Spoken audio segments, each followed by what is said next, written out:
छोटों को प्यार, बड़ों को नमस्कार। मैं मुकेश आप सभी का स्वागत करता हूं आप ही के अपने मनपसंद चैनल ग्लोबल ट्रेडर टीवी में। हाँ जी दोस्तों, आगे बढ़ने से पहले आप सभी को happy new year from the entire global trader TV team. और जैसा कि आप सभी को मालूम है कि ये इस साल का सबसे पहला पॉडकास्ट है हमारे इस चैनल में, तो कुछ तो खास होना चाहिए। हाँ जी दोस्तों, तो आज के जो गेस्ट हमारे साथ जुड़ रहे हैं, मैंग सर, नितिलेश सर और उमेश सर है। आज हम बातें करेंगे यार, आने वाला ट्रेंड कैसा हो सकता है, ये 2024 ट्रेडर के लिए कैसा रहेगा, वो कौन सा लेवल है जो हमें बहुत इंपॉर्टेंट है हमारे लिए, और इलेक्शन से पहले मार्केट का रुझान कैसा हो सकता है। तो अगर समय है तो इसको देखें, बहुत कुछ सीखने को मिलेगा। और यस, एंड में आपको ये बोलना चाहूंगा गाइस, मैंने देखा है कि बहुत सारे ऐसे भी चैनल हैं जो मिसलीडिंग इंफॉर्मेशन प्रोवाइड कर रहे हैं। आई रिक्वेस्ट यू कि सही चैनल को चुने और सही लोगों से सीखे, तभी आपका विकास होगा। कि अगर आपको सही ट्रेडर बनना है तो सही चैनल, सही लोगों को ऑप्ट करें। तो चलिए, इसको ज्यादा लंबा ना खींचते हुए आगे बढ़ते हैं, और अब आप मेरे साथ अगले स्क्रीन पे बाकी तीनों गेस्ट को देखेंगे। तो चलिए आगे बढ़ते हैं। Thank you. क्या न्यूज न्यूज क्या है आया है? शॉर्ट सेलिंग का कुछ न्यूज है? शॉर्ट सेलिंग के रिलेटेड बैन कुछ किया है? कुछ फिलहाल कुछ आया कि न्यूज? मैं तो वैसे भी न्यूज से परे रहता हूँ, मैं तो चार्ट पे देखता हूँ जो हो रहा नहीं, मैं मुझे भी नहीं पता कि अभी जो स्टूडेंट्स बोल रहे हैं कि शॉर्ट सेलिंग के ऊपर कुछ सेबी ने कुछ रूल्स बनाए हैं। मुझे भी है। देखना देखते हैं पड़ेगा। हाँ देखते हैं मुकेश, देखते हेलो हैं। हेलो। निखिलेश। हेलो मैंग सर, कैसे हैं? Good evening. बस बढ़िया। बस बस बस और वही बताओ। डिस्कशन। नीतीश सर देखिए जुड़ चुके हैं, उमेश सर भी जुड़ चुके हैं। चाइना टाउन, चाइना जा रहे हैं कल। हाँ। चलो sir. Great great great great. तो सबसे पहले चलिए सर, शुरुआत करने से पहले आप सभी को नव वर्ष की शुभकामनाएं। 2024 हम सबका बढ़िया जाए, बेहतरीन जाए, और भी ज्यादा हम ग्रोथ करें। तो चलिए सर शुरू करें फिर, अगर परमिशन हो। सब रेडी है? निखिलेश ने बोला कि शॉर्ट सेलिंग पे जो न्यूज आई वो ये है कि स्टॉक्स, जो कैश के स्टॉक्स है ना, उसको शॉर्ट सेलिंग इंट्राडे में नहीं कर सकता कोई। ओके। क्या और शॉर्ट? हाँ, इंस्टीट्यूशनल इन्वेस्टर्स भी नहीं कर सकते, और सेम डे में अगर कोई पोजीशन लिए तो स्क्वायर अप भी नहीं कर सकते। ओके। तो ये न्यूज ये आई, जो फेंडो को जो स्टॉक्स हैं वो एज इट इज, उसमें कोई चेंज नहीं है। तो ओके, ये सब बाकी एफएनओ वाला सब कुछ कर सकते हैं। हाँ, ये फेंडो में कोई दिक्कत नहीं है। कैश में जो होता था कि कैश स्टॉक में मतलब वॉल्यूम नहीं होता था, जब मन करता है एफआई खरीद करके फिर उसको डंप कर देते थे, तो उस पर ओके। बैन अच्छा। लगा दिया। ओके ठीक है। ओके ओके, तो ये मतलब अभी सर लेटेस्ट खबर है, एफएनओ स्टॉक्स में हम शॉर्ट अभी सेलिंग आधा कर घंटा सकते हैं। पहले। एफएनओ स्टॉक्स आधे हम घंटे शॉर्ट पहले सेलिंग कर न्यूज है। सकते हैं, बट आउट ऑफ एफएनओ हम नहीं कर सकते, राइट? हाँ, आउट ऑफ एक्चुअल में एसएलबीएम का एक रूल होता है, ठीक है ना, जिससे जो हम अपने प्रोप्राइटरी ट्रेडिंग में काम करते हैं ना, तो इक्विटी वर्सेस ऑप्शंस में जब लड़के आर्बिट्राज या ट्रेडिंग करते हैं एल्गो, तो उसमें क्या होता है, कभी कभी क्या होता है, अनहेज्ड रह जाती पोजीशन, कैश की स्टॉक शॉर्ट्स में रह जाता है। तो हम्म। उस कंडीशन में क्या होता है कि 4 बजे से लेकर के और 4:30 बजे के बीच में उसको स्क्वायर अप करना था पोजीशन में। तो एसएलबीएम में जो अगर स्टॉक्स वो पड़े हुए हैं, तब तो आप ले सकते हो, अदरवाइज वो ऑप्शन में चला जाएगा। ओके। तो ये कुछ क्रिटिकल रूल्स हैं जो रिटेल ट्रेडर नहीं जानते हैं, उनको ज्यादा दिमाग लगाने की जरूरत भी नहीं है, खैर।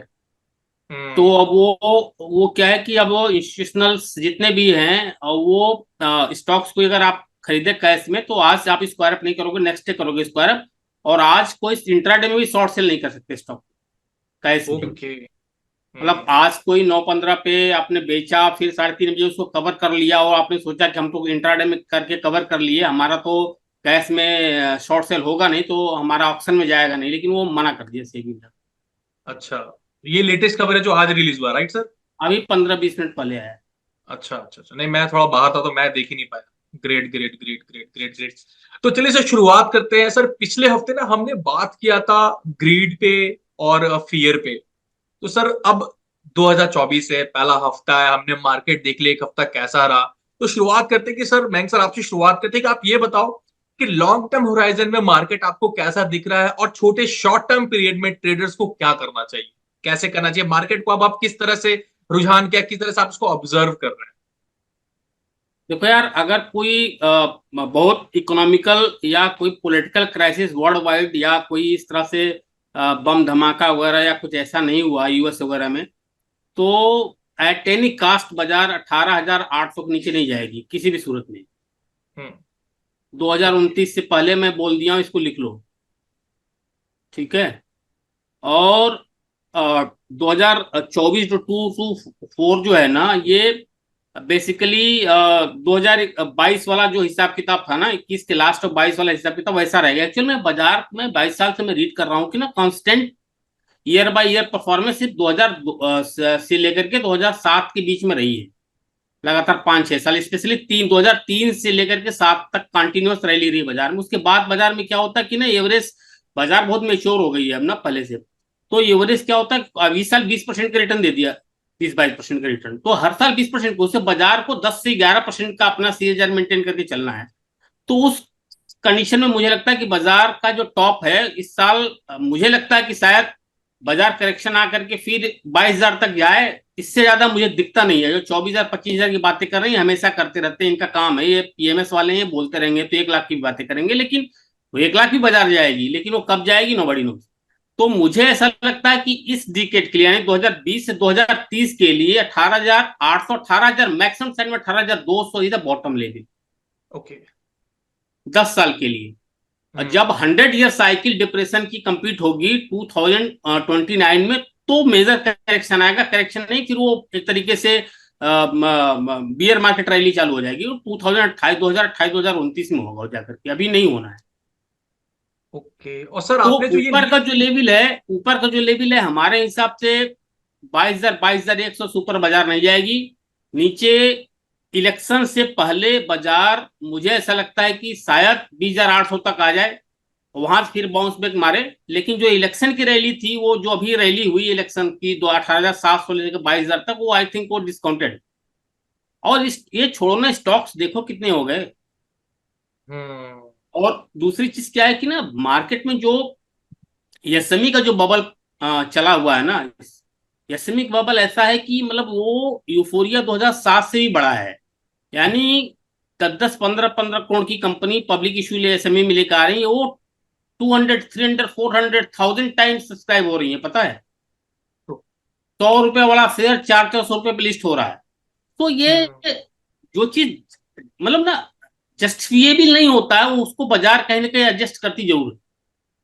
हम्म। तो ये एक बबल, मुझे जो एसएमई का बबल है वो थोड़ा सा मुझे कंसर्न दे रहा है मार्केट में। अदरवाइज मार्केट में कोई दिक्कत नहीं है। 2,000-3,000 पॉइंट करेक्शन कभी भी आ सकता है, वो कोई बड़ी चीज नहीं है। और 20,000 22,000 निफ्टी पे 2-3 हजार पॉइंट तो इट्स नॉट मेजर, कुछ बड़ा नहीं है, nothing. Great great great great. चलिए अब सेम क्वेश्चन उमेश सर अब आप पे अप्लाई होता है। आप किस तरह देखते हैं बाजार के, मतलब क्या क्या आपका रुझान के, प्लीज। देखिए, अब अगर मैं भी बात करूँ तो जैसे मैं चार्ट्स वगैरह देख रहा था, तो चार्ट में जैसे मैं टेक्निकल एनालिस्ट हूँ तो मैं चार्ट की ज़्यादा सुनता हूँ। तो मेरे हिसाब से मुझे भी लग रहा है कि निफ्टी 22,000 के आसपास एक बार जा सकता है। 22,200 का लेवल मेरे को भी लग रहा है निफ्टी का, क्योंकि अभी इसने जो डेली चार्ट्स में जो ब्रेकआउट्स दिए हैं और जो कंफर्मेशन इसने दी है, तो वहां से मुझे 22,200 के आसपास लग रहा है। और बहुत ज़्यादा मतलब अगर बीइंग अ टेक्निकल एनालिस्ट तो मैं मतलब 24,000 25,000 या बहुत नीचे की बातें नहीं कर सकता। बट अभी फिलहाल मुझे रिसेंट अगर अभी बाजार का पूरा सिनेरियो देखे या फिर चार्ट्स को रीड करे, तो 22,200 मुझे लग रहा है कि बहुत जल्दी आने वाले कुछ दिनों में या फिर एक महीने के अंदर अंदर मुझे लग रहा है कि निफ्टी वो लेवल टच कर सकता है। Great great great. और सर जो आजकल जो सर ने जो कंसर्न है जाहिर के एसएमई जो आईपीओ जो भी आ रहे हैं, उस पे आपकी क्या प्रतिक्रिया है, क्या लग रहा देखिए, मैं थोड़ा फंडामेंटल, मैं टेक्निकल ज्यादा देखता हूँ, फंडामेंटल मैं देखता नहीं हूँ। है? ओके। और क्योंकि प्राइस ही देखता हूँ, प्राइस एनालिसिस करता हूँ, तो प्राइस में सारी चीजें डिस्काउंटेड है। और मेरा मानना है कि कई बम फटने से पहले चार्ट पे फटता है। तो इसलिए मैं थोड़ा चार्ट एनालिसिस ज्यादा करता हूँ। बाकी सर का कहना बड़ा मेरे को अच्छा लगा, मैंने सुना उन्हें, और ऐसा भी हो सकता है जैसे सर ने बताया। और सर को मिलके मतलब फर्स्ट टाइम मैं सर से मिला हूँ, और मेरे को लग रहा है कि आगे भी हम इस तरीके से कंटिन्यू ऐसा कुछ प्रोग्राम करते रहेंगे। बाकी सर से हमें काफी कुछ सीखने को मिलेगा। ग्रेट। हाँ वैसे यस, पहली बार उमेश सर और मयंक सर को, यस हाँ। Yes that's true. I think Nitilesh sir आप तो पहले भी जुड़ चुके हो ना हमारे साथ, मयंक सर के साथ। जी जी। Great great. चलिए सर नितिलेश सर अब आप पे आते हैं। अब आप बताएं आपका क्या रुझान रहेगा। देखिए, ऊपर की साइड में अगर हम लोग देखेंगे तो 21,780 21,800 एक इम्पोर्टेंट लेवल है। उसके बाद 22,000 से लेके 22,200 एक फैंसी नंबर है, जहाँ पे लोगों को बहुत बार ट्रैपिंग होती है। लास्ट टाइम पे अगर हम लोग देखेंगे तो 22,000 का फ्यूचर्स का नंबर जैसे ही हिट हुआ, तो फैंसी नंबर के बाद वहां से एक 400 पॉइंट का एक गिरावट हमें देखने को मिला। तो 21,780 के ऊपर निकलेगा तो टारगेट के ऊपर के साइड में 200-300 पॉइंट का एक अपसाइड मोमेंटम इनिशियल लेवल के ऊपर चल के लेके चल सकते हैं, लेकिन उसके बाद कितना तेज होगा बाजार अभी के लिए कहना मुश्किल होगा, क्योंकि जो यूफोरिया आ रहा है मार्केट में वो 22,500 की तरफ भी मार्केट को लेके चल सकता है। तो मैंने मेरे व्यूअर्स को एक ही चीज कहा है कि 21,800 के ऊपर निकलेगा तो 21,700 आपका स्टॉप लॉस होना चाहिए। इसके ऊपर जो आएगा वो आपका तेजी का मार्केट होगा, वहां पे आपको सिर्फ स्टॉप लॉस ट्रेल करके चलना है। अगर 21,600 21,500 इस लेवल को ब्रेक डाउन कर लेता है, तो मेरा एक जो नीचे की साइड में एक टारगेट है वो 20,800 का टारगेट है और 20,200 का टारगेट है, जो एक लेवल में एक गैप एरिया था इलेक्शन के एरिया के आसपास, तो वो वाला एक मुझे लग रहा है कि हाँ, एक बार के लिए हम लोग टेस्ट कर सकते हैं। सिर्फ मैं थोड़ा सा देख रहा हूँ डेट के हिसाब से 20 जनवरी या फिर 22 जनवरी के बाद वो ट्रिगर्ड कैसे होता है, वो एक बार मैं देखना पसंद करूंगा, क्योंकि वहां पे जनवरी का एंडिंग जो होता है वो हमेशा थोड़ा सा सरप्राइजिंग होता है बुल्स के लिए। तो 20-22 तारीख का सिर्फ देखना है कि वहां से कैसे मार्केट रिएक्शन दे देता है। तो 21,600 21,500 जब तक इंटैक्ट है तब तक जो मीडियम टर्म ट्रेंड है वो बुलिश रहेगा। उसके बाद थोड़ा सा 20,800 22,200 ये लेवल्स भी देखने को मिल सकते हैं। देखो नॉर्मल करेक्शन होगा 3% 5%, मतलब 1,000 पॉइंट हो गया। पहले जब 500 पॉइंट हम लोग कहते थे वो 5% करेक्शन होता था, मतलब 5 से 4%, तो वो ब्लड बाथ कहलाता था। अभी मार्केट में 22,000 का इंडेक्स हो चुका है तो 200 पॉइंट मतलब 1% होता है। 5% का ऊपर नीचे प्लस माइनस करके चल सकते हैं। तो 21,800 के ऊपर बाजार बुलिश है, 21,700 आपका stop. Great great, wonderful wonderful. और सर जैसा कि एक और क्वेश्चन जो मैंग सर का कंसर्न था, एसएमई जो आईपीओ जो आ रहे हैं, जो बबल इतना जो चल रहा है, उसके ऊपर क्या रुझान है आपका? देखो इतना मैं डीपली स्टडी नहीं करता हूँ मार्केट को, क्योंकि सेम चार्ट्स के ऊपर मैं भी थोड़ा सा मार्केट को देखता हूँ, क्योंकि इतना थोड़ा सा मेरे लिए पॉसिबल नहीं होता है, क्योंकि मैंने मेरा जो एरिया है वो काफी रिस्ट्रिक्ट किया है। कुछ कम स्टॉक के साथ चलता हूँ, लेकिन डर लगता है क्योंकि ऐसे स्टॉक के ऊपर जो स्टॉक 200 रुपए देखते हुए स्टॉक 2,000 रुपए चल गए, 25 रुपए चल गए, या फिर वैल्यूएशन वाइज भी स्टॉक में कुछ अनाप शनाप चीजें चल गई, क्या पता।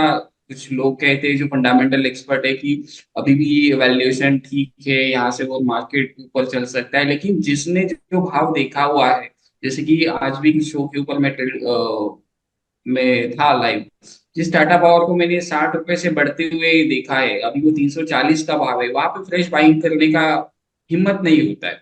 टू बी ऑनेस्ट, अगर वो 340 से 1,000 भी जा सकता है, लेकिन 60 वाली चीज 360 होने के बाद फ्रेश बाइंग थोड़ा सा डिफिकल्ट हो जाता है वो चीजें। तो मैं सर के साथ एग्री करता हूँ कि जो भाव यहाँ से भागे है तो वो थोड़ा सा, लेकिन अगर करेक्शन आता है तो भाव वापस आएंगे या फिर कितने साल के बाद आएंगे वो थोड़ा सा कहना मुश्किल होगा, क्योंकि 2021-22 में एक बार मैंने एक चीज कही थी कि जितना तेजी से मार्केट कोविड के बाद चला है उसके बाद रिटर्न इतने तेजी से नहीं बनेंगे जितने अभी अप्रैल से लेके 2000 मतलब 23 का एंडिंग, मतलब 6 महीने में जितना मार्केट तेजी से चला है उतना तेजी से मार्केट आने वाले समय में चलेगा या फिर नहीं चलेगा वो थोड़ा सा देखने की बात होगी। लेकिन थोड़ा सा डर भी रहना चाहिए मार्केट के बारे में, ऐसे चलते रहेगा मार्केट तो थोड़ा सा डर लगे।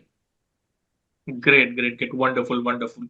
तो चलिए सर अब शुरुआत करते हैं। देखिए मैंने आप सभी को आई थिंक स्क्रीन शेयर का ऑप्शन भी दे दिया है, तो अगर इसी चीज को अगर हम चार्ट्स पे समझे वन बाय वन अप्रोच देखे तो आई थिंक ये बेटर रहेगा हमारे व्यूअर्स के लिए भी। तो अगर आप सभी रेडी, मैंग सर आपसे चालू करें, अगर आपने चार्ट्स खुला हो एक बार आप थोड़ा समझा दें। यार चार्ट तो खुला है मेरा, मैं स्क्रीन देखिए शेयर स्क्रीन कर, शेयर का मैंने ऑप्शन शेयर कर रखा हूँ। आया है। हाँ हाँ दिख रहा है सर।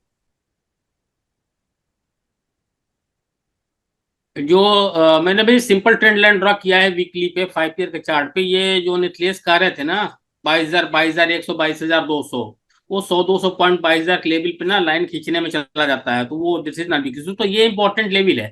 लेकिन मेरा मेरा कुछ और स्टडी है जो इसमें मैं लगाया था लेकिन वो हट गया। मैं कुछ साइकिल स्टडी वगैरह लगाया था, अभी आप शो के पहले वही मैं लगा रहा था, लेकिन वो बाई डिफॉल्ट कैसे हट गया। तो मैं अभी ये देख रहा हूँ कि 20,700 का ना बहुत ही डिसिसिव सपोर्ट लेवल है। और मुझे जो लगता है कि चुनाव से पहले बाजार 20,400 के नीचे आना थोड़ा मुश्किल है। तो नीचे इलेक्शन के बाद प्रॉफिट बुकिंग आएगी। जो मेजर करेक्शन की बात निकलेश या मैं बोल रहा था वो जो ये लेवल है ना, ये जो लेवल है ना 19,000 के करीब का, 19,800 करीब का ना, इलेक्शन के बाद माइट बी पॉसिबल। अब 2021 में जब बाजार में रैली आई थी तो 18,800 18,900 तक चली गई, तो वहां से बाजार 15,200 आई थी बिना किसी रीजन के, कुछ भी नहीं था उसमें, नथिंग विदाउट एनी रीजन। तो ये बाजार में जब करेक्शन चालू होता है तो फिर कोई रीजन होता नहीं इसमें। और तेजी में तो फिर हर कोई, मतलब तेजी में तो परेशान हो गया हूँ, लोगों से परेशान हो गया हूँ। मतलब कितने फोन आते हैं, 42 लाख इस महीने में डीमैट अकाउंट खुले हैं, आप समझ रहे हो। पिछले महीने 28 लाख रुपए, 28 लाख थे, इस महीने 42 डीमैट अकाउंट खुले हैं। प्रॉब्लम वो नहीं है, प्रॉब्लम ट्रेडर्स के साथ क्या है कि सारे ट्रेडर्स ऑप्शन में ट्रेड कर रहे हैं, 90% world wide they are trading in options. और वो, अब इस चीज को it's very difficult to define, उनको समझाना बड़ा मुश्किल है कि यार ये ना डेंजरस इंस्ट्रूमेंट है, ये हेजिंग के लिए बना हुआ है, ये ट्रेडिंग के लिए नहीं बना हुआ है। बट वो समझ से परे है, और समझाना बड़ा मुश्किल है कि 25-50 हजार रुपए लेके आकर के और वो 5 लाख 10 लाख 20 लाख रुपए कमाना चाहते हैं मार्केट में। It's very difficult. मार्केट का पार्टिसिपेशन बढ़ना अच्छा है, लेकिन चूंकि हमारी पर कैपिटा इनकम इतनी ज्यादा नहीं है, ठीक है, तो उस कंडीशन में क्या है कि लोगों को समझना पड़ेगा कि इजी गेम नहीं है। यहाँ पे बोलते हैं 10, ये भी बोलता है 10 में से एक आदमी कमाते हैं, मैं उसको भी गलत बोलता हूँ, वो भी गलत आंकड़ा है। यहाँ पे कंसिस्टेंट वे में 10 साल तक लगातार बाजार से अपना घर चलाना, ये 1 लाख में 2 आदमी करता है, पता है आपको, ठीक है।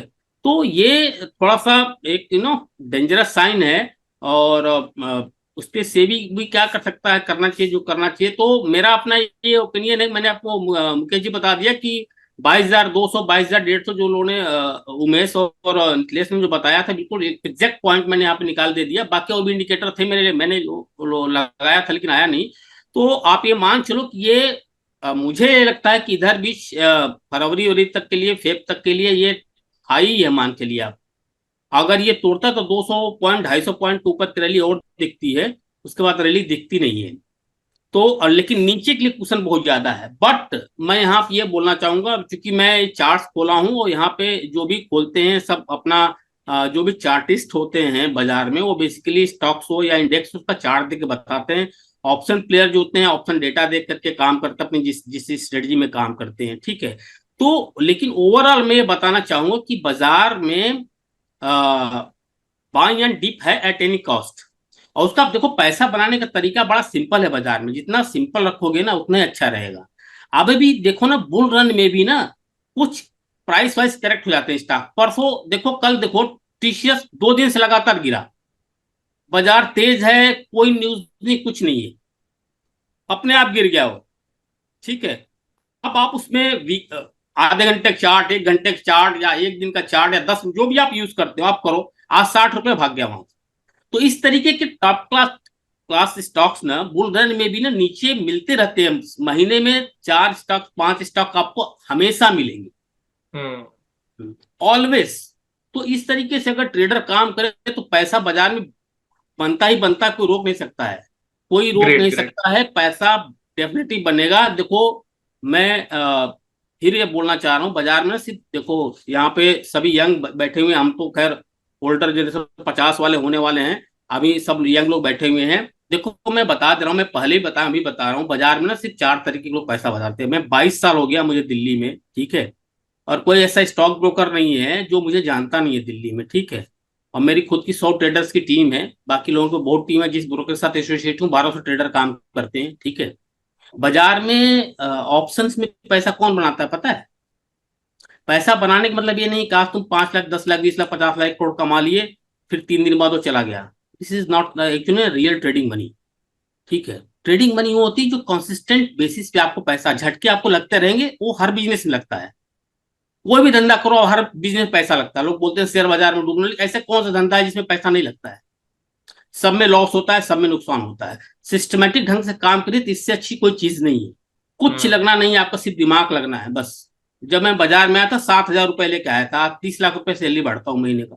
तो कहने का मतलब ये यार कि ये ना लॉन्ग टर्म प्रोसेस है, शॉर्ट टर्म प्रोसेस नहीं है बिल्कुल भी। ये ट्रेडर समझना पड़ेगा। जो मैं पॉइंट बोला था, देखो 4 लोग सिर्फ पैसा बनाते हैं बाजार में। एक ट्रेंड फॉलोअर बनाता है पैसा, ठीक है, जो लंबा ट्रेंड लेता है। दूसरा पैसा बनाता है मीन रिवर्सल ट्रेडर, ठीक है, जो ऊपर नीचे जैसे टीसीएस का मैंने बताया, मीन रिवर्सिंग स्टॉक से नीचे आया, 150 रुपए गिरा, सपोर्ट पे अपना बेस बनाया, फिर वहां से भाग गया, ठीक है। तीसरा बनाता है आर्बिट्राजर, जो आर्बिट्राज करते हैं, ठीक है। चौथा कौन बनाता है? हाई फ्रीक्वेंसी क्वांट फर्म, जो बहुत बड़ी बड़ी गुड़गांव में, बेंगलोर में, मुंबई में बड़ी बड़ी क्वांट फर्म जो 2-2 4-4 हजार करोड़ रुपए लेके बैठे हुए हैं, और करोड़ों रुपए का उन्होंने सर्वर से सॉफ्टवेयर में पैसे लगा रखे हैं। ये जो रिटेलर आ रहे हैं ना, जो 2 लाख 3 लाख 5 लाख रुपए या 1 लाख रुपए लेके आ रहे हैं, एक्चुअल में ये छोटी मछली हैं उनके लिए। एक्चुअल में they are client of that quant firms, उनके लिए क्लाइंट का काम कर रहे हैं। तो सिर्फ ये 4 तरीके को ट्रेडिंग लाइन में पैसा सिर्फ 4 तरीके लोग बनाते हैं, जो 10 साल 15 साल 20 साल कम, तो उसका क्वांटिटी बहुत कम। तो ये चीज ट्रेडर को समझना पड़ेगा कि आप भैया, ये बाजार है, इसमें सिर्फ पैसा लॉन्ग टर्म में ही बनता है, शॉर्ट टर्म में कोई पैसा नहीं बनता है। जो थर्सडे वेडनेसडे फ्राइडे, ये सब बिजनेसमैन को कमाने का तरीका है, जिन्होंने हर महीने हर दिन एक्सपायरी कर दी है, ठीक है, वो सब ब्रोकर्स को कमाने के लिए बना हुआ है, वो बड़ी मछलियों को कमाने के लिए बना हुआ है। और ट्रेडर यहाँ बैठ रहा है, 15% 18% पे ऑप्शन सेलर्स पैसा ले रहे हैं बाजार में, पता है तुमको, ब्याज पे। बताओ, 18%, 5 करोड़ रुपया अगर आपने लिया तो 18% तो आप ब्याज देना। जिस महीने ड्रॉडाउन हो गया उस महीने देखो क्या हाल होगा। तो ये चीजें बहुत ही मतलब ना, बड़ा ही यूफोरिया हो गया। यूट्यूब पे हजारों ट्रेनर्स आ गए, जिनको ट्रेनर की टी नहीं पता वो भी ट्रेनिंग दे रहे हैं। तो ये यार सब अपना बिजनेस कर रहे हैं, इसमें कोई बुराई नहीं है, लेकिन ये तो कस्टमर को देखना है किसको कहाँ जाना है। नहीं नहीं, तो बहुत ये बढ़िया है सर। आप कि हाँ, ये है कि बाजार में पैसा बनेगा, और सिर्फ आप ट्रेंड को फॉलो करेंगे तो पैसा बनेगा। अदरवाइज आप सोचेंगे कि आप 10 20 50 हजार 1 लाख रुपए 2 लाख रुपए लेके आइए और आपको 20 लाख 50 लाख बन जाएगा, तो नेक्स्ट टू इम्पॉसिबल, वो बिल्कुल नहीं बनेगा। और होता क्या है, छोटा छोटा पैसा डुबाते हैं ट्रेडर। जैसे 1 लाख रुपए लेके आए, वो चला गया, फिर कहीं से 2 लाख रुपए ले आए, वो चला गया, फिर कहीं से मम्मी पापा जुगाड़ किए, फिर 2 लाख रुपए ले आए, इसी करते करते 50 लाख रुपए गवा देते हैं, फिर उनका सब बैंक करप्सी का हालत हो जाती है। तो ये प्रोसेस है, इसको बड़ा मुश्किल है अब लोगों को सुधारना, लेकिन ठीक है, अगर कोई जो 1% आधा % लोगों को सक्सेस होना, वो यूएस में भी वही हाल है, इंडिया में भी हाल है, हर जगह वही हाल है। नहीं नहीं, ये ग्रेट कहानी है ग्रेट। मुकेश जी, नहीं बाकी नहीं, लोग। बहुत बढ़िया सर, आपने अच्छे से बताया। ठीक है, तो सेम क्वेश्चन सर मैं अब अप्लाई करता हूँ। उमेश सर, आप भी स्क्रीन शेयर कर सकते हैं। एंड व्हाट यू थिंक, आपने जो बोला, अगर आप चार्ट के थ्रू थोड़ा हमारे व्यूअर्स को समझा दें, so that will be more easy for me and my viewers. Chart देख पा रहे हैं आप? हाँ हाँ, प्लीज प्लीज, हाँ दिख रहा है। दिख रहा है। तो यहाँ पे अगर चार्ट ना लगाऊं तो मैंने यहाँ पे निफ्टी का चार्ट लगाया हुआ है। अब हम्म जैसे कि हम ज्यादातर जो काम करते हैं लेवल्स पे काम करते हैं, और इसमें हम 3-4 चीजें फॉलो करते हैं। सबसे पहले हम चार्ट पैटर्न देखते हैं, सबसे पहले हम देखते हैं कैंडलस्टिक पैटर्न। उसके बाद हम चार्ट पैटर्न्स देखते हैं, फिर इंडिकेटर्स देखते हैं, और चार्ट पैटर्न में हम ब्रेकआउट ब्रेकडाउन, इसके साथ साथ अब जो फर्स्ट टाइम का जो ब्रेकआउट होता है वो बहुत अच्छी तरीके से काम नहीं कर रहा है, मैंने कुछ टाइम से देखा है। और जो पुल बैक के बाद जो ब्रेकआउट आता है उसमें पैसा बहुत जल्दी बनता है, मतलब ये मैंने भी, अगर आप बैक टेस्ट भी करेंगे तो ये देखने को मिलेगा। अब जैसे कि हमने निफ्टी का चार्ट लिया हुआ है, तो निफ्टी के चार्ट में हमने यहाँ पे एक रेजिस्टेंस बनाया है। सबसे पहले अगर आप देखेंगे, मैं यहाँ पे ड्रॉ करके आपको दिखा देता हूँ। इसका टाइम फ्रेम मैं कर देता हूँ वर्ली, यहाँ पे देख पा रहे होंगे। तो यहाँ पे क्या है कि एक रेजिस्टेंस फॉर्म हुआ था, तो यहाँ पे रेजिस्टेंस बना था। रेजिस्टेंस के बाद निफ्टी ने ऊपर काम कराया, और यहाँ से एक डबल टॉप पैटर्न बना था। ये हमने हम्म वीडियोस वगैरह में भी सब बताया था, डबल टॉप पैटर्न बना था। और डबल टॉप पैटर्न के बाद अगर आप देखेंगे तो एक बेरिश एंगल्फिंग पैटर्न है। थोड़ा ज्यादा टेक्निकल्स पे जा रहा हूं मैं। और बेरिश एंगल्फिंग की वजह से अगर आप देखेंगे तो वहां से थोड़ा बहुत फॉल हमें यहाँ पे देखने को मिला था। अगर एक चीज मैं बताना चाहूंगा कि जब भी रेजिस्टेंस ब्रेकआउट होता है, और रेजिस्टेंस ब्रेकआउट होने के बाद रेजिस्टेंस के ऊपर, और वो रेजिस्टेंस में टाइम होना चाहिए, इस पे टाइम था। और वहां पे अगर मार्केट कंसोलिडेट हो रहा है, कंसोलिडेशन हो रहा है, वहां पे आपको डबल टॉप फाइंड करना है, वहां पे आपको कैंडलस्टिक पैटर्न फाइंड करना है। और उसके बाद अगर आपको नेगेटिव डाइवर्जेंस देखने को मिलते हैं, तो वो एक श्योरिटी होती है कि वहां से मार्केट जो है थोड़े टाइम के लिए नीचे आ सकता है। यहां से अगर आप देखेंगे तो ये बिल्कुल डबल टॉप था, और इधर आपको नेगेटिव डाइवर्जेंस देखने को मिले थे। मैं थोड़ा सा और एग्जांपल के साथ बताना चाहूंगा। जो बीरिश कैंडल अगर आप देख रहे हैं, तो इस बीरिश कैंडल का जो हाई था वो था 21,798 का। बार्स कहाँ थे? यहाँ पे ऊपर थे। दूसरा हाई जो बना वो था 21,843 का, जो हाई बना था निफ्टी में कुछ दिन पहले। तो बार्स कहाँ थे? नीचे थे। तो ये नेगेटिव डाइवर्जेंस की निशानी होती है। दूसरा, डबल टॉप था, बेरिश एंगल्फिंग, इसकी वजह से फॉल देखने को मिला। अब जब ये ब्रेकआउट ऑलरेडी पहले आया हुआ था, मार्केट इस रेजिस्टेंस के नीचे आया, और उसके बाद इसने यहाँ पे दोबारा से ब्रेकआउट दिया। कहने का मतलब मेरा यह है कि फर्स्ट ब्रेकआउट फेल होता है, मैंने ज्यादातर देखा है, और सेकंड टाइम जब वो पुल बैक देता है, रिटेस्ट करके पुल बैक देता है, तो वहां से टारगेट्स बहुत जल्दी देखने को मिलते हैं। अब जैसे कि मैंने बताया था कि बाजार में को जो लग रहा है 22,200 लग रहा है, वो क्यों लग रहा है उसका रीजन बताता हूँ। यहां से अगर आप देखेंगे जो रेजिस्टेंस था इसका, तो वो बनता है 21,700 के आसपास। 700 नहीं, 600 का इसका रेजिस्टेंस था। और सपोर्ट जो बना था वो 21,000 के आसपास, 20,900 के आसपास का कुछ था। तो मैंने इन दोनों के बीच का डिफरेंस लिया है, इस वजह से मुझे लग रहा है कि 22,200 के आसपास निफ्टी जा सकता है। फर्स्ट टारगेट तो मेरा यही है इसमें कि पहले तो ये 21,800 के आसपास जाएगा, जो कि यहीं पे ही कल ही कुछ प्रिडिक्शन हमने कर दी थी। और दूसरा टारगेट इसका 22,200 के आसपास रहेगा। और उसके बाद क्या होगा वो तभी पता चलेगा जब वो 22,200 के आसपास जाएगा। पैटर्न कौन सा बना है, क्या सिनेरियो है, सारी चीज को एनालिसिस करके फिर वहीं पे वो डिसीजन हम लेंगे। Great great great, wonderful wonderful. तो चलिए सर, इसी को आगे कंटिन्यू करते हैं। और जैसा कि सर ने अभी हमें बताया था कि मार्केट में चार तरह के लोग एक्चुअल में जो पैसा बनाते हैं, इस पे आपकी क्या हम्म। प्रतिक्रिया? देखिए, सर का कहना बिल्कुल सही है। वो चार तरीके के लोग पैसा कमाते हैं। अब जैसे कि मेरा खुद का यूट्यूब चैनल है, छोटा था, तो हमारे पास भी डेली की कॉल्स आते हैं। पहले तो मैंने खुद का नंबर दिया हुआ था और लोगों की मेंटेलिटी हमें पता चलती थी। एक होता है कि आपने मार्केट से सुना, एक होता है डायरेक्टली आपको कोई कॉल कर रहा है। लोगों का मानना ही है कि वो 10,000 से 10 करोड़ रुपए बनाना चाहते हैं बहुत जल्दी। 10,000 रुपये लाएंगे, सपने देखेंगे 10 लाख कमा ले, 1 लाख कमा ले। और बिल्कुल कहना भी बिल्कुल सही है। आजकल अगर आप देखेंगे इंस्टाग्राम पे छोटे छोटे बच्चे, जिनको मेरे ख्याल से सही में टी का, ट्रेडर का टी भी नहीं पता, और वो आके बड़ी बड़ी गाड़ियां दिखा रहे हैं, किराए की गाड़ियां दिखा रहे हैं, सूट पहन रहे हैं। स्टॉक मार्केट में भी कहीं ना कहीं एमएलएम आ चुका है। मल्टी लेवल मार्केटिंग आ चुकी है। दुबई जा रहे हैं और सूट पहन रहे हैं, रील्स बना रहे हैं। और एक्चुअल में उनको फॉलोअर्स कौन है अगर देखा जाए तो? इंस्टाग्राम का थोड़ा सा मैं बताना चाहूंगा, थोड़ा सा टॉपिक से हटके है। इंस्टाग्राम प्लीज की प्लीज। ऑडियंस क्या है? इंस्टाग्राम की ऑडियंस क्या है? आपने देखा कहीं आप गए हो बाहर तो रिक्शे वाला भी इंस्टाग्राम चला रहा है, रील्स देख रहा है, सिक्योरिटी गार्ड भी देख रहा है, मतलब लोग देख रहे हैं। तो वहां पे जो मेरा खुद का पर्सनल एक्सपीरियंस था, मैंने भी कुछ इंस्टाग्राम पे वीडियोस बनाई थी, कुछ इस तरीके की नहीं थी, स्टॉक मार्केट से रिलेटेड थी। तो मैंने शेयर मार्केट की ना कम से 10 से ज्यादा स्पेलिंग देख ली है। कोई शेयर मार्केट को लिख लिया SARE, कोई मार्केट को लिख रहा है MAKIT। उनको स्पेलिंग नहीं आती, उनको स्टॉक मार्केट सीखना है। मेरे पास स्टॉक मार्केट की बहुत सारी स्पेलिंग आ चुकी है।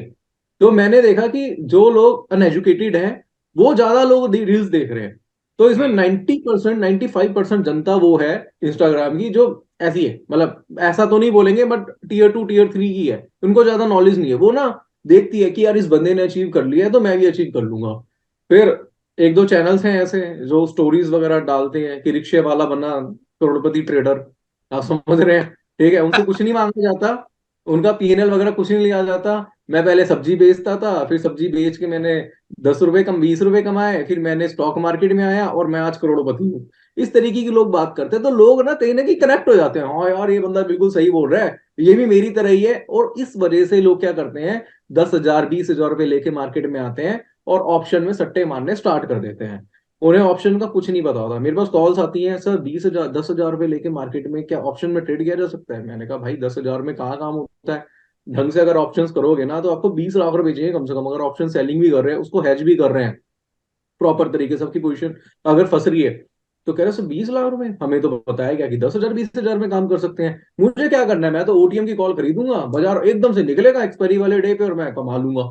मतलब एक्सपायरी वाले डे तो ऐसे हो चुके हैं भाई साहब की मतलब ये इन्होंने भी क्या करा, ट्यूसडे को एक्सपायरी, वेडनेसडे को एक्सपायरी, मंडे को एक्सपायरी, थर्सडे को एक्सपायरी, हर दिन एक्सपायरी कर दिया। तो लोगों को तो हर दिन एक जुआ मिल चुका है कि आज पैसा लगाना और आज कुछ हो जाएगा।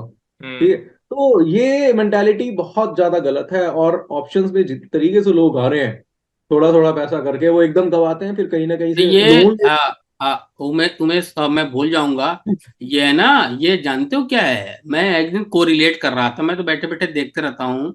मैं वो निचले सौ में दोनों को बताना चाहूंगा कि मैं एक दिन कोरिलेट कर रहा था ना, जैसे कोई लड़की है तो एलिगेंट सा साड़ी या सूट पहन के जाती है ना, तो हाँ। उसको लोग ना उसको देहाती गांव वाली बोल देते हैं, ठीक है ना। और हम्म। अपना हाफ पहन के जा रही है, कट्स पहन के जा रही है, तो मॉडर्न हो गई। अगर तुम हम्म। बोलोगे तुम ट्रेंड फॉलोअर हो, तुम स्विंग ट्रेडर हो, लंबे स्विंग लेते हो ना, तो तुम देहाती हो गए, ठीक है।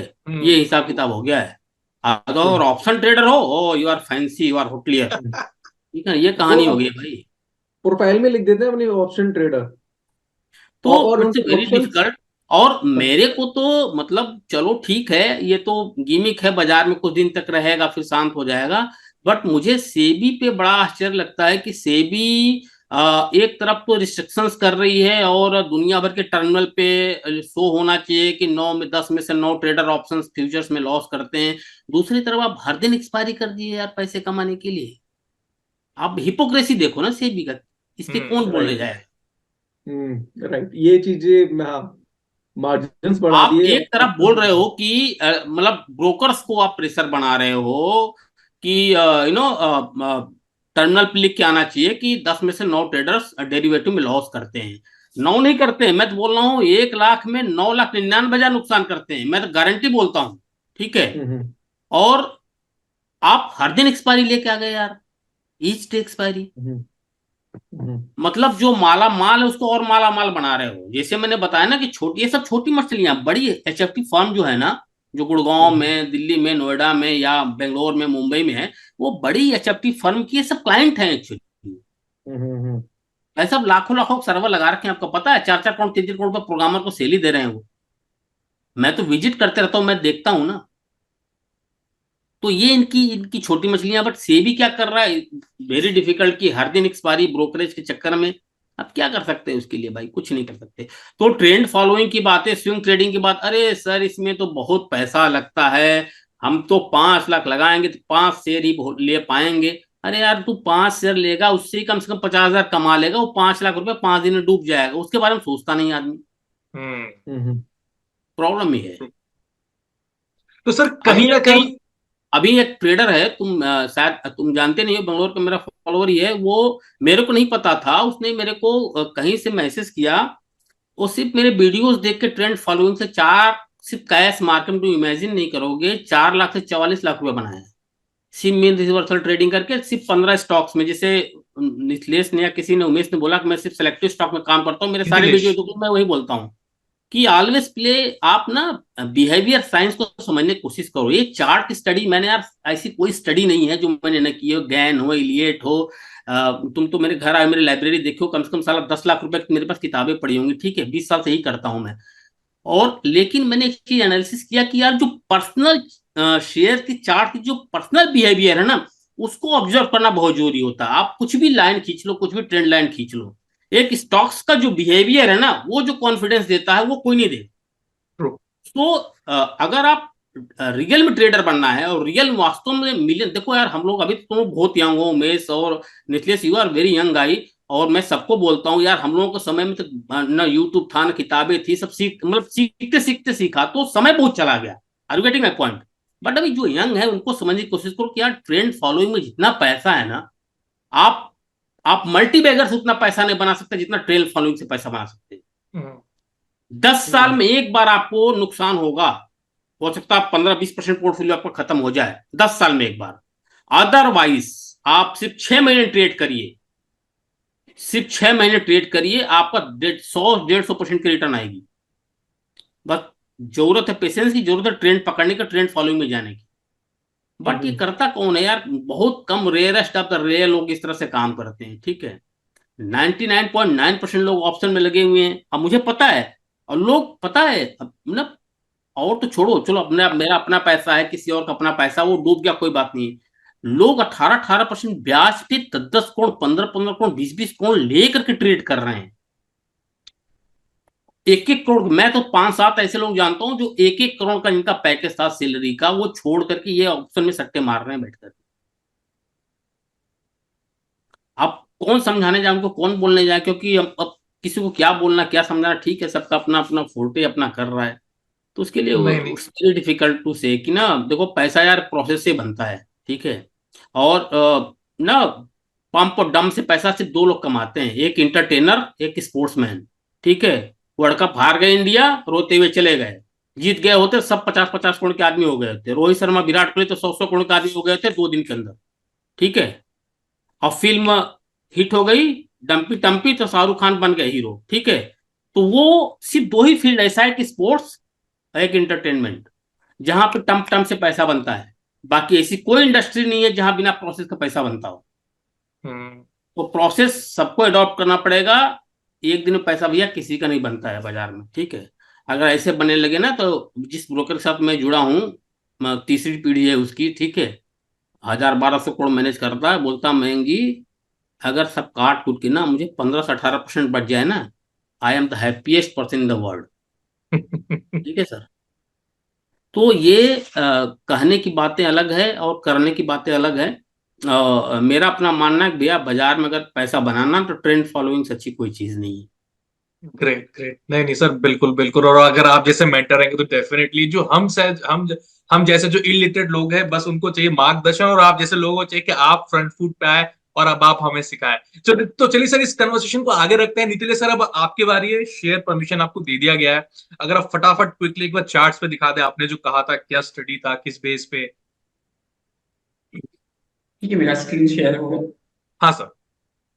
देखो यहाँ पे मैंने एक चीज नोटिस करवाया था कि एक इम्पोर्टेंट सपोर्ट है 21,500 से लेके 21,600 के आसपास।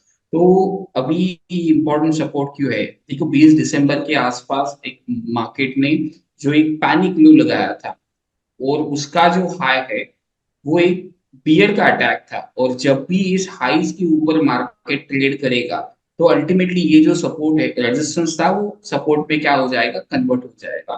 तो इसी बेसिस के ऊपर सिंपल एनालिसिस रखेंगे कि ये जो इंपॉर्टेंट लेवल है 21,500 21,600 के आसपास का, ये जब तक ब्रेक नहीं होता है तब तक कोई भी फ्रेश सेलिंग पोजिशनल बेसिस के ऊपर नहीं देखने को मिल सकती है। दूसरी चीज जो मैंने नीचे में एक टारगेट की बात की 21,800 के आसपास, तो सॉरी 20,800 के आसपास, तो अल्टीमेटली यहाँ पे अगर हम लोग देखेंगे तो एक कंपेयर रिवर्सल पैटर्न चार्ट के ऊपर फॉर्म हो रहा है, जिस चार्ट को मैं क्लोजली ऑब्जर्व कर रहा हूँ। इसके नीचे अगर मार्केट ब्रेक डाउन कर देता है, तो पहला जो इम्पोर्टेंट सपोर्ट है वो 21,000 एक बार मार्केट ने टेस्ट किया है। तो मेरे हिसाब से ये अगर ब्रेक डाउन होता है, तो सीधा मार्केट 21,800 की लेवल के आसपास चल सकता है। और दूसरा जो नेक्स्ट जो मैंने टारगेट कहा था, वो है 22,000, सॉरी 20,200 20,300 के आसपास। ये जो नीचे से रैली स्टार्ट हुआ है, उसका अगर मैं 50% रिट्रेसमेंट पकड़ के चलूं, तो ये एग्जैक्टली यही जोन के आसपास मार्केट क्या करेगा, एक बार के लिए आने की कोशिश करेगा। तो ये जो जोन होगा 20,200 से लेके 20,000, ये आपके लिए एक बाइंग लेवल हो सकता है। देखना पड़ेगा फॉल का इंटेंसिटी कितना है, कितना तेजी से मार्केट गिर रहा है। तो ये लेवल आपके लिए बेस्ट थोड़ा सा बाइंग का अपॉर्चुनिटी हो सकता है। बजट प्री बजट रैली जिसे कह सकते हैं, वहां से स्टार्ट हो सकता है, या फिर इलेक्शन वाला जो रैली यहाँ से थोड़ा सा स्टार्ट हो सकता है। तो ये लेवल का आपका इंपॉर्टेंट होगा। 19,700 आपका क्या होना चाहिए, स्टॉप लॉस होना चाहिए, अगर आप यहाँ पे लॉन्ग करते हो तो। बेसिकली यही चीजें मैं फॉलो कर रहा हूँ। और ऊपर में अगर हम लोग देखेंगे, तो बार बार मार्केट 21,800 के आसपास एक रेजिस्टेंस बना रहा है, और 21,500 का एक सपोर्ट है। तो वही 300 पॉइंट का रेंज है। अगर रेंज का ब्रेकआउट आता है, वही 300 पॉइंट अगर हम लोग ऊपर में ऐड करेंगे, तो 22,100 से लेके 22,200, ये आपका क्या हो सकता है, ऊपर के साइड में टारगेट हो सकता है। लेकिन लोअर रेंज अगर ये ब्रेक डाउन कर देता है मार्केट, तो यहाँ से क्या हो सकता है, पैनिक सेलिंग हमें देखने को मिल सकता है, क्योंकि मार्केट हायर लेवल के ऊपर सस्टेन नहीं हो रहा है। तो देखना पड़ेगा मंडे को मार्केट कैसे रिएक्ट करता है, न्यूज के ऊपर कैसे रिएक्शन देता है। तो मोटा मोटी 22,100 22,200 यही मेरे ऊपर की साइड में टारगेट है। इसके ऊपर निकलता है तो बस छोड़ दो पोजीशंस को। Great great great. तो चलिए सर, अब सेशन को एंड करेंगे, बट एंड करने से पहले एक आखिरी सवाल है जो सबके लिए ओपन है। वन बाय वन हम स्टार्ट करेंगे। तो सर, एक जो सेशन है कि हमने डिसाइड किया, चलो यार 22,200 का लेवल है, नीचे 21,500, नीचे टूटेगा तो हम नीचे की ओर जाएंगे, ऊपर टूटेगा तो ऊपर की ओर हम देखेंगे। बट अब मेरा जो क्वेश्चन है कि सर, मान लो कि ये जो रैली है, जो आने वाला है, जो इलेक्शन होने वाला है, बाजार यहीं पे रहता है और बीजेपी वापस आ जाती है, तो क्या लगता है मार्केट यहां से ऊपर कितने ऊपर तक जा सकता है? कोई कोई है, कोई अनुमान, कोई लेवल अगर हमने निकाल रखा हो कि मार्केट आवाज कितना ऊपर, 2,000 पॉइंट, 3,000 पॉइंट? अगर मार्केट यहीं पे नीचे नहीं गिर रहा है, तब की बात कर रहा हूं। इसी तरह 300 पॉइंट में फंसा हुआ अगले 3 महीने तक, एक्चुअल में देखो 2014 में जो रैली आई थी ना, जब मोदी गवर्नमेंट, अब 5200 निफ्टी चल रही थी, 5200, ठीक है। हम्म। वहां से रैली, जनवरी से रैली प्रेडिक्ट कर, यार हम लोग तो कुछ भी नहीं यार, हम लोग तो छोटी मछली से भी छोटी वाली मछली से भी एकदम छोटी वाली हैं, जो बड़े खिलाड़ी हैं यार उनको। सोचो 5200 से रैली करना शुरू कर गए थे बाजार, ठीक है। 6300 बाजार गई थी, वहां से बाजार 5200 आई जनवरी में, 5200 से बाजार रैली की तो कहाँ रुकी, 9200 पे, हम्म। ट्रू। ठीक है। कितना रुकी, 9200 पे। आप समझ रहे, ऑलमोस्ट 80% के करीब रैली। आप समझ रहे हो बात को। वहां से करेक्ट हुई तो 6800 पे आई थी बाजार, मेरे को सब एक एक डेटा याद है, ठीक है। अब लेकिन 2019 में जब चुनाव हुआ था, तो बाजार में क्या हुआ था, कुछ नहीं हुआ था, ठीक है। वैसे ही था। तो अब क्या है कि इसे नीतीश ने बोला कि बहुत सही इनके एनालिसिस है कि जो 20,800 है ना, अभी जो मई में इलेक्शन है, अभी तो टाइम है इलेक्शन में, तो हो सकता है वहां तक बाजार रैली ले, तो मतलब नीचे की तरफ, ठीक है। 20,800 आ गई ना, तो बहुत अच्छी बाइंग अपॉर्चुनिटी है। पैसा बचा के रखो लंबे समय के लिए, मतलब टीसीएस तुमको 3200 3100 मिल जाएगा, हिंदुस्तान लीवर तुमको 2221 रुपये मिल जाएगा, ठीक है। और एचडीएफसी बैंक तुमको 1500 1450 1500 के लिए मिल जाएगा, कोटक बैंक 1600 1650 के लिए भी मिल जाएगा। लगाओ ना पैसा यार, 400 पॉइंट की रैली मिलेगी तुमको, बन जाओगे 2 महीने में, 3 3 400 पॉइंट स्टॉक्स में मिलेगा। और वहां से जो इंडेक्स की रैली होगी ना, वो हो सकता है कि 22,000 या 22,000 भी तोड़ दे, 23,000 भी चली जाए बाजार, कोई बड़ी बात नहीं। बट बिफोर दैट, कि मुझे एक बार लग रहा है कि बाजार में इलेक्शन से पहले एक बार बाजार में ठीक ठाक करेक्शन आना चाहिए, अगर बाजार को वास्तव में रैली लेना है तो।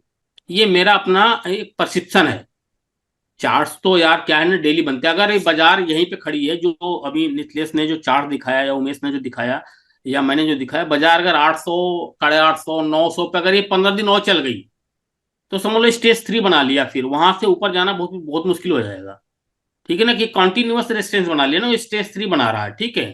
तो वहां से क्या होगा कि फिर वो बाजार में नीचे की तरफ मूवमेंट ज्यादा होगा। बट अगर इलेक्शन की रैली इसको बाजार को लेनी है, तो बाजार को करेक्ट होना पड़ेगा, कम से कम 20,800 तक आना पड़ेगा, 1,000 पॉइंट की करेक्शन चाहिए कम से कम बाजार में, हम्म। अगर बाजार को 2,000 2,500 पॉइंट का रैली लेना है तो मुझे लगता है कि एक बार बाजार में करेक्शन तो जोर आना चाहिए। 1,000 पॉइंट यार, 22,000 के लेवल के मार्केट के लिए कुछ भी नहीं है यार। 5-7% करेक्शन, 1,000 पॉइंट हो गया, समझ रहे हो। तो कुछ भी नहीं है 1,000 पॉइंट। अगर निफ्टी करेक्ट होती है तो स्टॉक्स 10-10% गिर जाएंगे, आप समझो बात को।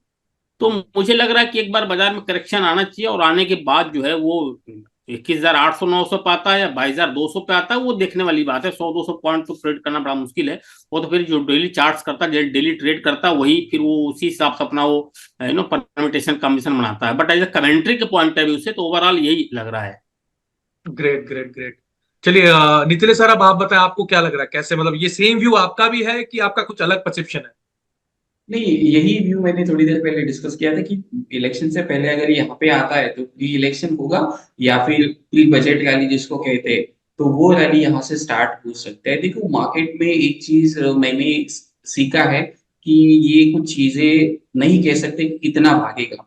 मुझे याद है मैं पहला सेमिनार या फिर कुछ ऑफलाइन सेशन कर रहा था, उस समय पे इंडेक्स 7,000 के आसपास ट्रेड कर रहा था। तब मैंने जाके असेंडिंग ट्रायंगल का ब्रेकआउट वाला एक चीज कहा था मंथली चार्ट के ऊपर, और 9,000 के टारगेट दिए थे। तब मेरे ऊपर काफी लोग हंसे थे, क्योंकि वो बड़ा ब्रेकआउट था, क्योंकि चार्ट पहले ही बता देता है कि कोई पार्टी चेंज होने वाली है या फिर ये चीज होने वाली है। तो उस समय पे उसने जो ब्रेकआउट दिया था वो 9,000 के आसपास ब्रेकआउट दिया था, और वहीं से जो करेक्शन आया था वो 7,500 के आसपास लगाया था। और मार्केट ने वहीं से डबल बॉटम बना के फिर से एक अपसाइड मोमेंटम स्टार्ट किया था। तो मेरा भी व्यू सेम है। ऊपर में देखना पड़ेगा कि मार्केट 22,200 से रिवर्सल आता है या फिर 22,500 से। तो आपको एक ही बस रखना है, 21,700 ट्रेडिंग वाला स्टॉप लॉस, 21,500 अपना मीडियम टर्म वाला आपका स्टॉप लॉस होगा। इसके नीचे जाएगा तो पैनिक होगा, इसके ऊपर जब तक ट्रेड कर रहा है तो ऊपर में धीरे धीरे करके अपनी पोजीशंस को काटना शुरू कर दो। लेकिन अगर मार्केट में अपने प्रॉफिट बुकिंग के ऊपर ध्यान नहीं दिया तो पैनिक सेलिंग आपको मार्केट से निकाल सकता है। थोड़ी देर पहले मतलब 20 दिसंबर को जो हुआ 3% वाला जो फॉल हुआ, तो वैसे अगर फॉल आता है तो मार्केट एग्जिट का चांस नहीं देगा आपको। तो ओवरऑल मार्केट में आपको एक बार के लिए लोअर लेवल के ऊपर टेस्ट हो सकता है मार्केट, तो वो एक बार आपको देखना पड़ेगा। Great great great, wonderful wonderful. Umesh sir, अब आपका व्यू प्लीज। देखिए मेरा व्यू सीधा सीधा ये है कि अगर बाजार को तेज होना है, अगर इलेक्शन के बाद मार्केट में तेजी आनी है, तो मार्केट को एक बार गिरना पड़ेगा। जब बाजार गिरता है तो वहां से जितने नए प्लेयर्स होते हैं, जो जिनको जिनका व्यू होता है कि भाई 24 जाएगा, 25 जाएगा, इलेक्शन के बाद ये हो जाएगा वो हो जाएगा, तो वो घबरा के सब बाहर हो जाते हैं। तो कहीं ना कहीं क्या होता है, फियर एंड गिल्ड की वजह से, फियर की वजह से उन लोगों को पहले बाहर किया जाता है, फिर उसके बाद एक नई रैली आती है। तो हमेशा मैंने जो ऑब्जर्व किया है बाजार को, वो ये है कि अगर बाजार को फॉल होना है तो उसको पहले पहले तेज करते हैं, फिर वहां पे सस्टेन करते हैं बहुत देर तक, फिर उसके बाद फॉल आता है। हम तो उसको चार्ट में देख लेते हैं कि भाई डबल टॉप बन गया या फिर कोई कैंडलस्टिक पैटर्न बना। बट इसी तरीके से अगर लग रहा है कि इलेक्शन के बाद तेजी आएगी, तो वहीं पे जो लेवल दिया गया है उसी लेवल तक बाजार आएगा, और उस लेवल के बाद फिर आपको एक तेजी देखने को मिल सकती है। बट वही चीज है, हम लोग टेक्निकल एनालिस्ट हैं, हम इन चीजों को क्या करते हैं, चार्ट पे पढ़ने की कोशिश करते हैं। Great great wonderful. तो ओवरऑल बहुत ही बढ़िया सेशन एंड आई होप ये हमारा पहला पॉडकास्ट था और लोग बहुत ये सीखने को भी मिलेंगी। तो कंक्लूड करना चाहूंगा कि थैंक यू वेरी मच जितने लोग जुड़े। मयंक सर थैंक यू, आपका Umesh sir, Nitilesh sir, it was really lovely session. और इसी तरह हम सेशन को कंटिन्यू करेंगे, लोगों को इनपुट देते रहेंगे कि उनका भी फायदा हो और लोग सही जगह से सही चीजें सीखें। So it's been lovely talking to you guys. Thank you for joining us. Thank you very much. Thank you everyone. Thank you, thank you. Thank you sir.